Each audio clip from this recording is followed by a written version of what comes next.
Thank you, my God. What a sea of people in a straight line. On a lovely warm night. My name is Doug MacLeod. I'm a freelance writer. It's been my pleasure to work with Shaun on a few shows, back when the silver fox was a brown fox. Yes. a quick brown fox. You think? Very quick brown fox. Thank you. And we'll be talking today largely about an extraordinary novel called Pre-incarnate. And even though I have read it twice now and laughed uproariously on both occasions, I've still got a few slight problems with the plot that I thought you could possibly talk me through. Sure, no, that's why I'm here. Yes, so I'm here. You go for it, Shaun. All right. So we start with Alexander Pruitt. Yes. Who was in fact murdered in 2005. Yes, correct. Then Pre-incarnates, his soul. I think you'll take it over. You can take it over from here. Oh, okay. Right. Well, I will explain. Has anyone read it, incidentally? Anyone read it? 1, 2, 3. All right, we might get you to... If I make a mistake, just yell out. What I've done. Well, I expected you to read it, Franberry. All right. Now, I would like to... I'll give you a brief thumb... let me just by way of introduction explain that this is, this is not a comedy novel. This is com lit. This is literature, all right? Because we have the 17th century, we have Daniel Defoe would have been the... Yes, do you think? Yes. Agree with that one? Yes. 18th century... You're push-polling me here, but yes. Yes, 18th century, I don't know. Look, who do you think, 18th century, who would be the premier writer in the 18th century? English language. Anybody? Samuel Johnson, that's good. All right. 19th century, Dickens, of course. Who else? Would there be? 20th century, Gretel Colleen, clearly. 21st century, me. All right. So that's how it works, essentially. Because and this book is as important, I think, as the Gutenberg Bible. And when I say the Gutenberg Bible, I mean the Steve Gutenberg Bible, which came out to publicise Police Academy, which is a fine film. What's that? You want me to play saxophone? A trombone? Sit back from the microphone. Oh, right. Okay, there we go. You still hear me? Oh, clearly not. And I enjoy good books. I enjoy Doug. Let me tell you, there's nothing I enjoy more. I'm getting rid of all the jokes before we start the conversation. There's nothing I enjoy more than curling up in front of the fire with a Bryce Courtney and throwing it in. That's how much I enjoy good books. But this is a story about a man who gets murdered, and yes, indeed, as Doug said, he pre-incarnates 300 years earlier into the body of Oliver Cromwell's son, Richard. And he finds himself at home there, but he doesn't really belong. So he puts himself in suspended animation, arranges through Masonic ritual to have himself reawoken about a week before he's murdered. And he's going to stop his own murder. Of course, if he stops his own murder, then the pre-incarnated he, will cease to exist. So herein is the quandary. So that's it in a nutshell. I hope I haven't spoiled it for you. Oh, I should have said spoilers. Spoilers ahoy. But that's it. I won't tell you how it ends, though. I will. All right. Actually, there is a. We had how it ends. We had a few pages. So does Ridley Scott. We had a few pages left over at the end, and there was a. I just made some books up that are coming soon. Can I read you this? I'll read you this. This is called Possum Proofing the Poetry. This is a new book that's coming out. Move over, A.D. Hope. There's a new kid in the hood, and he wants to bust a rhyme in your arse. And here's a poem. A poet who came from the Rhine did not find it easy to rhyme. He started off well, but by the end you could tell he'd lost interest in the whole thing. It wasn't even bothering with metre. It's got everything, this book. And then some. And no profanity. Oh, one bit, but it's a very small font. It's a tiny... It's in a footnote. Yeah, it's a footnote. It's in a footnote. That's okay. Mm-hmm. It's fuck. I thought we weren't going to do that. Oh, sorry. That's a fairly simplistic view, I think, Shaun. Do you think? Of the book. What impresses me is the way you managed to time jump through various exciting parts of history. For example, we end up in the catacombs. I'm not saying this because I've been there, but I have, in France. in d'Enfer Rochereau. I've actually been there. And you set a very violent scene. I do. In there. I do. Well, it's an ossuary, as you know. I did know that, yeah. Did you think it's a basket weaver, don't you? No, an ossuary. I know what an ossuary is. Yeah, that's right. Well, I blew it up in this book. It's fiction because you can do anything you want. But it does still exist, doesn't it? It's still there. Yeah, see, and I'm glad that you pronounced it because I have only ever read that word, read that title, so I wouldn't have been able to do it. I was crapping on. I didn't think it was right at all. But yes, you've created various parts of history that little dramas are playing out. For example, in that catacomb, we also meet the birth of. Do we meet the birth of Moriarty, the legend of Moriarty there? Yes, it's because. Basically, I know about 5 periods in history, and I was trying to think of a novel that would enable me to stitch them all together, just to show off. So I thought time travel was the best way to do it. But yes, in this case, we do pop up in Victorian London, which is my favourite time in London, I suppose, Victorian London. And Conan Doyle and H.G. Wells, we find out who the real Jack the Ripper is, I suppose. Yes. Kind of. No, I won't. Yeah, we find out who Jack the Ripper is. Oddly enough, by the time I'd got to this bit of the novel, I was getting a bit tired, so I've only basically, sketched out very vaguely the characters. But you know who Queen Victoria is. You don't need a footnote for that, do you? We all know who Queen Victoria is. We know who H.G. Wells is. 9 kids, ruled in German, yes. Although I should point out that H.G. Wells does die in this book and never writes any of his novels. It's very irresponsible of me. It starts beautifully atmospherically. It reminds me a little of Douglas Adams' Hitchhiker's Guide to the Galaxy, and I wondered if you feel you owe a debt to him at all. I do. I think there was a few writers that I came across when I was probably about 14, 15, 16. I suspect that probably Hitchhiker's Guide as a radio serial would have hit the airwaves, I'm guessing, in about 1978. 77? You are guessing. Puts me down. That's about right, though, wasn't it? 15? Yeah. I was about 15 or 16, I suppose. I was older. And you always will be. Thank you.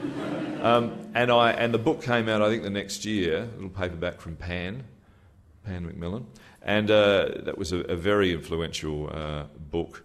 And I continued to buy the Douglas Adams books, but never read them. I only ever read the first one. I couldn't get through the other ones for some reason. I only read the first one. And really, for me, it's sort of all over in the first book. It is, and it's very much over in the 6th book, where he didn't actually write it. Someone else is writing it. Owen Colfer came along and did a very, very bad thing.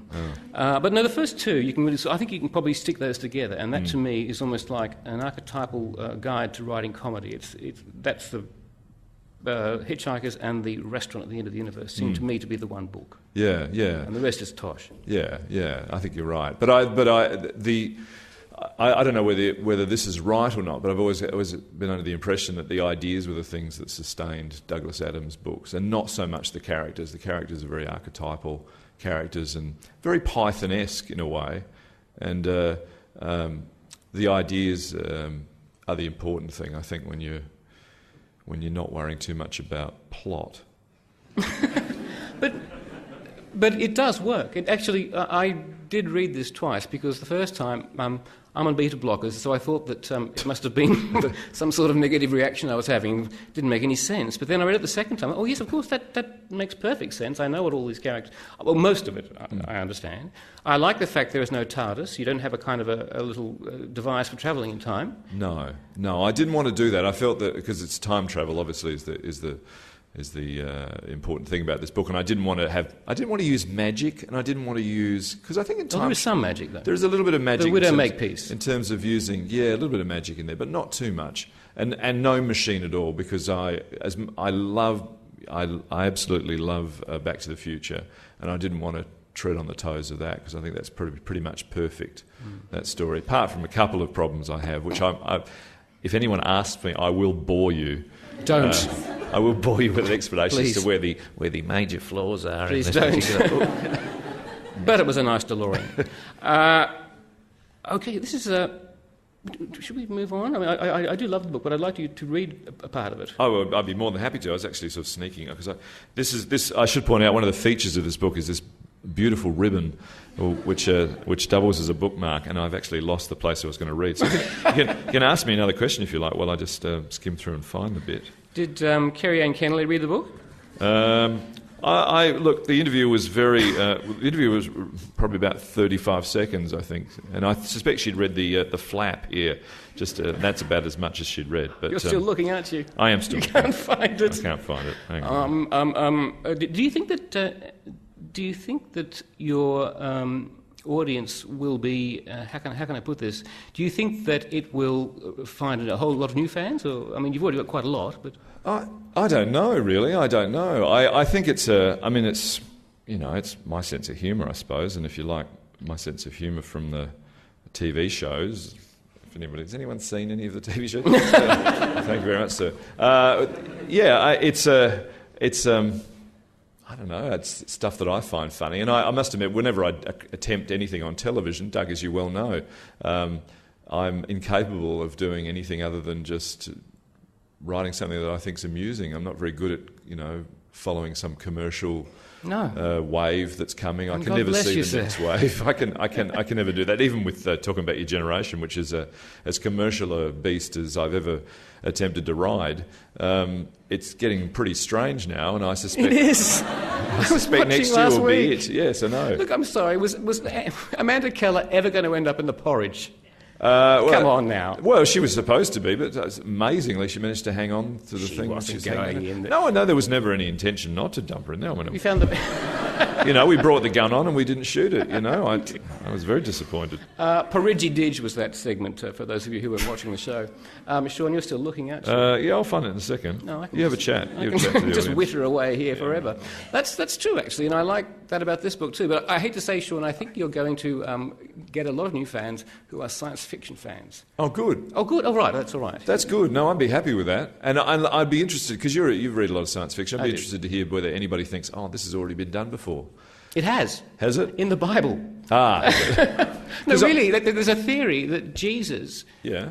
There are pre-incarnates of Jesus in the Old Testament. Oh, yes, because he pops up and says hello to John the Baptist, doesn't he? The thing is, though... He does. But if he did the same trick as Alexander Pruitt and then sort of knew what was going to happen and then thought, I don't want to go on the cross, it would kind of sort of wouldn't work then, would it? I mean, the whole born-again thing would be... No. Well, if there's any sort of serious ideas that I had, I suppose it's buried a bit, but it's about there's a limited number of souls that can be pop into the next life, because we're living longer and there's more of us, and surely you can't invent new souls, so you have to dragoon into service E. coli, the souls of E. coli. And they have to go through a number of life cycles in order to purify themselves so they can become one with God. So this seems to be a nice way of avoiding that. If you can be pre-incarnated rather than reincarnated, then it's great recycling. You're just going back in time and living someone else's life, and it's a good use of the souls, you see. This is sensible. Anyway, I found it now. Shall I read it? Please do. Shall I? All right, this is a little piece, this is from chapter 8. This is where the narrator, who's more or less me, I suppose, is trying to search for some clues, because there's a historian, it's a detective novel here, I suppose. It's not so much a whodunit as a whydunit. And he goes and visits he visits this gentleman. Here we are. And I'll read it to you now. As I wasn't due at the Charles de Gaulle Airport, that's Charles de Gaulle Airport, for another couple of hours, I decided to drop by the Bibliothèque du National de France and visit Jean-Noël Généré. Jean-Noël turned out to be none other than the president of the Bibliothèque, a fussy little man with a bald head, horn-rimmed spectacles, and a luxuriant black moustache. He greeted me warmly upon entering his office and offered me a seat, but turned a little frosty when I told him I was a writer seeking answers to a mystery. He didn't trust writers of that type, he said. I asked him why. Matthew Riley, he sniffed. He came in here researching that thing of his, He interrupted his own sentence with a dismissive wave of the hand. 7 ancient wonders? No. 6 sacred stones? No, you know the one. What is it? Jean-Noël was clicking his fingers to me to spur my memory. The 5 greatest warriors? No. Area 7? Ice Station? No. He clicked some more. Hell Island? No. That online hover racer thing? Jean Noel snorted derisively and gave up. Well, whatever it was dreadful. Full of cliches and riddled with hackneyed synonyms. Contest, I suddenly remembered. Jean Noel nodded sadly. Yes, that's the one. He threaded his hands together. He wanted special access to our rare acquisitions room. He paused a moment, rose from his chair and walked to the window, hands now behind his back, his two fists knocking together. When next he spoke, it was in a voice overcome with emotion. He was only in there an hour with our Gutenberg Bible, and when the guard came in... Jean Noel's voice broke off as he choked on his words. I fetched him a small paper cone of water from the cooler, and when he had regained his composure, he smiled at me with some embarrassment. Clutching the back of his antique Madison swivel chair, he continued, he had eaten his sandwiches over it. Jean Noel hissed in a whisper. The little man draped the back of his hand over his forehead in a gesture of disbelief worthy of Barrymore. Leviticus was covered in the crumbs. Well, I can assure you, Mr. President, that I would never think of doing such a thing. And there was a coffee ring. I shook my head sympathetically, at a loss for words. We had him beaten, of course. I cocked an incredulous eyebrow, mine. The President smiled knowingly and gave his chair an impressive spin. He was a man back in control. Yes, Charles Aznavour and his friends were more than happy to impress upon Monsieur Riley what happens when one commits an infraction of the rules here at the Bibliothèque Nationale de France. Charles Aznavour, the singer? Jean Noel spun his chair again, and when it came to a stop, he shrugged gallically. Is there any other? Well, he must be 80 years old. Jean Noel was spinning his chair around and around now, as it rose higher and higher and eventually unscrewed itself from its base. We both watched in silence as it clattered to the floor. He is 81, said Jean Noel with a sniff, but he can swing a wheelbrace at a man's knees with unerring accuracy. Oh, I had no idea. Why do you think he was awarded the Légion d'honneur in 1997? It was my turn to shrug. It certainly wasn't because of his singing, scoffed Jean Noel. Sometimes Sacha Distel accompanies him. They're quite a team, wonderful to watch. Distel holds the transgressor from behind, and Aznavour punches them repeatedly in the stomach until they apologize. I don't approve of the methods, but one cannot argue with the results. We have only been sued successfully once by P.D. James. Aznavour's torching of her house was, shall we say, a little too enthusiastic. Well, Matthew is only young. I hope they went easy on him. Killed by a car bomb, announced Jean Noel matter-of-factly. Gosh, I quite agree. Personally, I abhor violence. Such measures were unheard of 20 years ago. If you told me it would take Charles Aznavour, Sacha Distel, and 15 kilos of C4 to bring home to people the need to treat library books with respect, I would have sent you away with a flea in your ear. I don't know what has happened to the old values. God, this man was boring. Oh, yes, I know what you're thinking. Surely not all our modern authors are so cavalier in their disregard for the etiquette of the Bibliothèque Nationale de France, and of course you are right. Jean Noel peered at me over his horn rims. Dan Brown. Now, there was a gentleman. 6 weeks he spent in here copying out the Holy Blood and Holy Grail, and not so much as a crease in a page. A beautiful man, such lustrous hair and haunting aquamarine eyes. He gestured to the fireplace, over which hung a large frame photograph of the billionaire Da Vinci Code author, signed personally to Jean Noel. Look at that chin. It is the chin of a genius. He ran his finger down the cleft of his own and mourned its inadequacy. Mind you, I thought Digital Fortress was a piece of shit. That gives you a bit of a taste, sure. Anyway.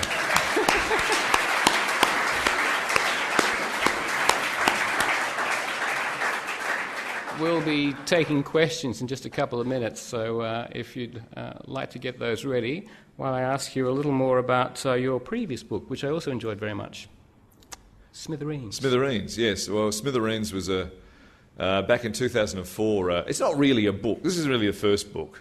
This is a novella. Not a novel, it's a novella. It's 2 words short, apparently, of actually being a novel. If only I'd written the end. But there was an anthology of things that I'd written, sketches and plays and pieces for newspapers, and that was my first experience of being bound and having a cover and having my face on it and everything. That was good fun. But apparently it's coming out again next year, which would be interesting. It's in January, 31st January, just in time for Christmas. It's a penguin. This, you will not fail to notice it's an absolutely stunning-looking book. I'm sorry to do that, because that's what No, people it is. do when they haven't actually read it. But I did read it twice, and I still love the way it looks. The ribbon's awfully good. The marbling, end papers, marbling. Yeah, look, it's got ex libris, yes, folks. from the library of, and the beautiful illustrations too. Yes, it's been very remiss of me not to mention Bill Wood. The illustrations are of this is the books I used to love reading. They're like 1940s, 1930s boys' own adventure books, I suppose, pictures, and they help fill in, because the story is very hard to follow. So those pictures are essential. Tell me how much of that is your influence. To me, that book screams Shaun. Well, not screams. It perhaps whispers Shaun Micallef at me. The drawings? Not so much. Just the whole. I mean, the whole idea of having it, Doug. an Edwardian. No, I mean, but a hardback and I know, and the marbling and all that. This book is about books. This is because I do love reading books, and I know that doesn't mean I necessarily can write one. I know just because I can get drunk doesn't mean I know how to make wine. I understand that, but one of my favourite books as a kid was The Incredible Adventures of Professor Brainstorms. Anyone ever read that? Every time I mention it, no one goes, "What?" No, Norman Hunter. Norman Hunter, well, wonderful book, and Heath Robinson did the illustrations for that. And even though it was 1940, I think the book came out, it still had a 19th century feel to it. It's just this is the sort of artifact, this sort of thing that you don't have with an e-book. You don't have an e-ribbon. You don't have an e-ribbon, and it was part of this is one of the reasons, and if not, well, it's one of the reasons that Hardy Grant was such a wonderful partner in this, is that they embraced wholeheartedly the idea of making a book for people who love books. I have to ask then, when you gave the manuscript to the editor, did they attempt at all to make it simpler? Or did they want you to make it simpler? Well, yeah, it was unusual because, as I understand it, what you do these days is you pitch a book. Pitch a book, not picture book. You pitch a book to a publisher, and then you work with the publisher on the way. But this is different because I'd written it over 7 years, and it was sort of done. And there was a few suggestions which were very sensible suggestions to actually make it understandable. I thought that was a good idea. So it did undergo a number of redrafts afterwards, but with some very funny footnotes describing the process. Yeah, there's a lot of footnotes now. There was a suggestion. Perhaps people might not know who Lou Costello is mentioned here. People might not know who Lou Costello is. So rather churlishly, I did a footnote saying that Lou Costello was the mayor of New York in 1855 and has a green beard, and I refer to Wikipedia. Most of my footnotes are from Wikipedia, apparently. But they're wrong. They are wrong, and it doesn't help at all. So the whole idea of having the footnotes that help explain things just actually makes it worse. There's a magnificent picture of an invisible college, which really does exist, only it's not an invisible college. It's not really an invisible college. It's time for a look. It's been a delight, Shaun. You'll be signing copies of that, I'm sure, very many down the back of the room in a short while. But let's have some questions from the audience. I'm sure you wish to grill the silver-haired fox. No. Okay. Not a sausage. I can't actually see anyone, so I've got my glasses on. Yes, madam. Are they stereotyping you as science fiction? Is that what you said? I don't know. The question is, I guess, what section of the bookshop is this appearing in? Somebody told me that they found it in cookery. And I'm not sure. What, Fran, what is it? There is a literary award for science fiction and fantasy, and they've actually called for us to nominate, to put the book in for the award. A literary award? A literary award? Wow. But I wouldn't necessarily put it there. But What would you call it, Fran? You're in charge of Hardy Grant. If you had your druthers, where would it go? Would it go in? Best-selling fiction, I think. Best-selling fiction. Oh, yeah. What a lovely publisher. I don't know. There's not a lot of science in it, I suppose. Well, there isn't much science fantasy, in a Neil Gaiman book either. But there are. I actually like yours better than Neil Gaiman, and I like you as a person more than Neil Gaiman as well. Thank you, Doug. He assaulted me with a chair. It's not in the humour section. I think it goes in the humour. It's not like a joke book or anything. Well, that's the thing. It's not. But there are some tremendously funny bits. As soon as Gaff appears, the character called Gaff, who has a certain problem with his wooden legs that I find hysterically funny and won't tell you about. It's awfully good. You will laugh out loud, but it's not pure comedy from start to finish. No. So I think ideally it should be in every section of the bookshop. Maybe exclusively, at the expense of all other books. 7 years, Shaun, that's a long time, and I believe you actually lost an awful lot of the first draft. Yes, I did. I lost my laptop, a very early laptop I had. How much did you lose? Well, I lost the laptop, so the whole... Well, the whole... what I'd written up to that point was gone. Just the top line of the keys. Just queer to you. But that was 90%, right. Would you say? Yeah, I guess so. I mean, I had the advantage of having worked it out by then, so maybe that was a good thing. I had to think it was a good thing. Yeah, of course. It took me another year really to come back to it and you poor thing. and write it out from scratch again. But then I did it in longhand, and that was much better. Because I'm 48, I'm used to writing in longhand anyway. Because that's how I grew up. That's how I think.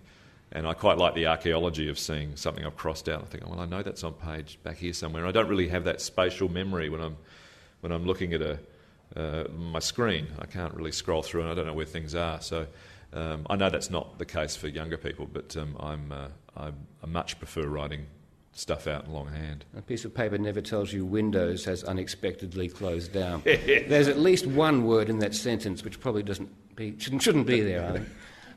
Any more questions for Mr. Micallef? This is a very, very rare occasion. He doesn't go out that much. So please. Sir.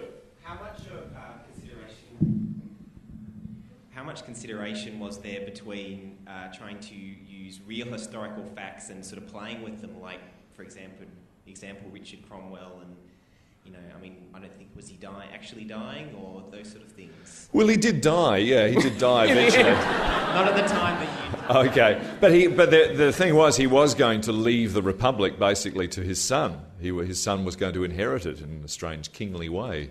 I thought I think the interregnum is a fascinating part of English history, and I think it's fascinating because I wasn't really that aware of it until about 10 years ago, and I sort of looked into having to stumble across it in a history book. So therefore, I find it fascinating and assume everybody else will. But I did attend all the real people that are mentioned in this book, whether they be Dr. Moray or Leeuwenhoek. Yeah, Anthony von Leeuwenhoek, who was a lens grinder from Delft, and he in fact invented the microscope. All these people are Tom Cruise. I don't know if you've heard of him. He's a real American movie star. They're all real, and I think I just quite enjoy mixing fact and fiction and blurring the lines. I guess I like having my cake and eating it as well. And even the science, as much as it can be accurate, is as accurate as I can make it. Because I think when you play around with time, when you do a time travel story, you really owe it to the reader to be as absolutely airtight as possible. And someone's going to ask me a question about Back to the Future, I hope, in a minute. And it has to really bear up to scrutiny, because there's nothing worse than coming across a time paradox story and finding a flaw in it. It really does unravel and make the whole thing disappear up its own arse. So it was important to me, and I did research it quite a bit, and I think that's probably why it did take a lot of time. And I also went off into little strange areas that just I found interesting and became very boring at dinner parties for a couple of weeks as a result of it. Shaun, I'm sorry, what is the Back to the Future question that you don't want to ask so we can ask it? All right, well, the question, it's in Back to the Future 2. Who's seen Back to the Future 2? Okay, right. You know when old Biff... I'm going to bore you with this. You know when old Biff steals the DeLorean in 2015, I think, goes back to 55, gives young Biff the almanac that he's stolen, and then he gets back in the DeLorean, old Biff, and goes back to 2015 so that Doc and Marty can get back in the DeLorean unbeknownst to them that old Biff has taken it, go back to 1984, and then they find it's all changed. It's all changed because old Biff gave the almanac to himself back in 1955. I don't understand how old Biff, if he's done that and changed the future, could have taken the DeLorean back to the unchanged 2015. That's the problem I have with it. That to me doesn't make any sense. Surely that future would have changed because of the handing over. Are you with me? Yeah, with me? I think it's impossible to see a time travel movie with anyone and not argue at the end of it. 12 Monkeys is another good example where everyone argues, but hang on, surely, who was the other person on the plane? He wasn't killed. And by the way, I agree with you 100% on that. And at the time I was very angry. Well, hang on, what about in Back to the Future 3? No, I didn't go there. When Marty meets his great paternal grandfather and, it looks like him, that's fine. I can understand that, why he would look like his own paternal great-great-great-grandfather. But why does the great-great-great-grandmother on the paternal side look like Leah Thompson? And how can Paddy Duke have an identical cousin? Yeah, that's right. It's only a movie, it's only a TV show. Terminator 2. I mean, there's a terrible one in Terminator 2 where he's got to prevent the death of himself in order to... Is this right? His birth will be assured? Help me here. I'm drowning. Look, any more questions from the audience? This is a rare opportunity. Please take full advantage. Yes, madam.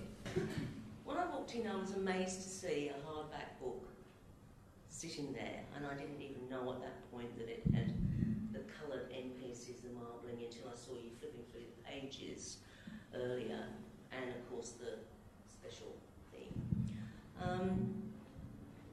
And until, of course, you spoke about it and said why, that was going to be one of my questions, why you've gone down that track. So this is just a very basic question.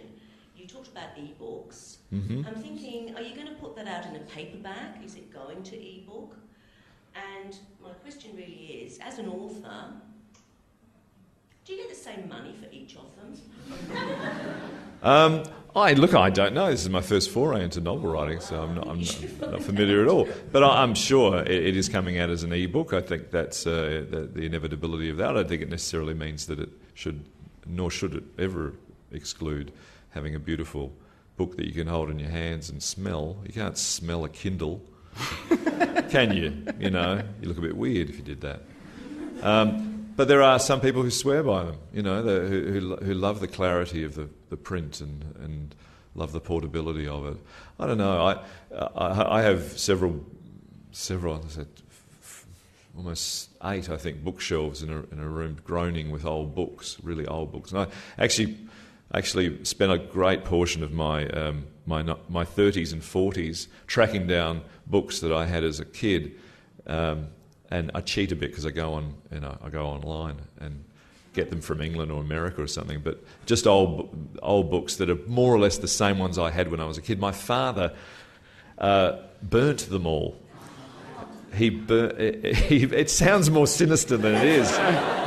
Yeah, he burnt them all. No, he thought, he's moved out of home, he doesn't need all this stuff, so all my games, all my notes, all my things, I had in boxes. He just had a big bonfire one day, and they all went on my lovely Rupert, the Bear albums. Oh, no. So I've spent a small fortune trying to track them down. But anyway, that is, I've jokingly suggested to Fran that this is my first and only novel, because I'm completely bereft of ideas now, because everything I ever thought of has gone into that book. I'm an empty cartridge now. I don't think it'll be the last book. I certainly hope it's not the last book we see from Shaun Micallef, because this one's a real winner. Congratulations, Hardy Grant, on publishing such a fine piece of literature. Congratulations, Shaun. Thank you. You'll be signing books up the back of the room. Oh, well, I'm more than happy to, and it'd be nice to say hello. Thank you.